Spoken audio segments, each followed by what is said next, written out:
Last Friday, your Coppell Cowboys took on the Jesuit Rangers at home for the first district game of the year. On Tuesday, the Cowgirls hosted the Berkner Lady Rams in the arena. Here's Pierce with your weekly sports wrap-up. Last Friday, the football team hosted the Jesuit Rangers at Buddy Eccles Field. Throughout the game, the Cowboys also took the opportunity to honor the men and women who have served or are serving in the military or as first responders. Coppell received the opening kickoff and hopped on the board only a minute into regulation when Ryan Hurt punched in his first touchdown from the 14-yard line. However, Jesuit punched right back, scoring off of a 75-yard flea flicker on their first offensive play. A few minutes later, Brady McBride found Blake Jackson in the back of the end zone to give the Cowboys the lead once again. On the Cowboys' next offensive drive, the McBride-Jackson connection could not be stopped. Once again, Blake Jackson broke across the pylon on a 14-yard pass from McBride.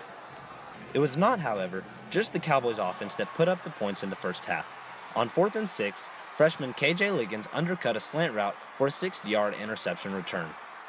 The next drive, Campbell LaPuma got a pick of his own and returned it 88 yards for a touchdown to make the score 35-7. Going for it on 4th and goal, McBride found Jackson in the end zone for the third time to make the score 42-7 at half. The Rangers came out of halftime hot, mounting a 75-yard touchdown drive. When the Cowboys got the ball back, they also put together their own scoring drive, culminating with a touchdown pass to Jonathan McGill. Despite this, Jesuit would not be easily defeated.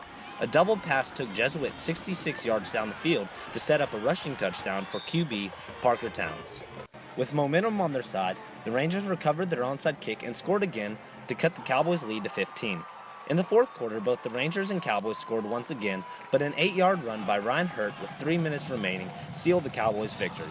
With the win over the Rangers, the Cowboys jumped to a district record of 1-0. I felt really good. We came out in the first half very fired up, but second half we weren't mentally ready, but we adjusted to that, and then we came back and whooped their butt.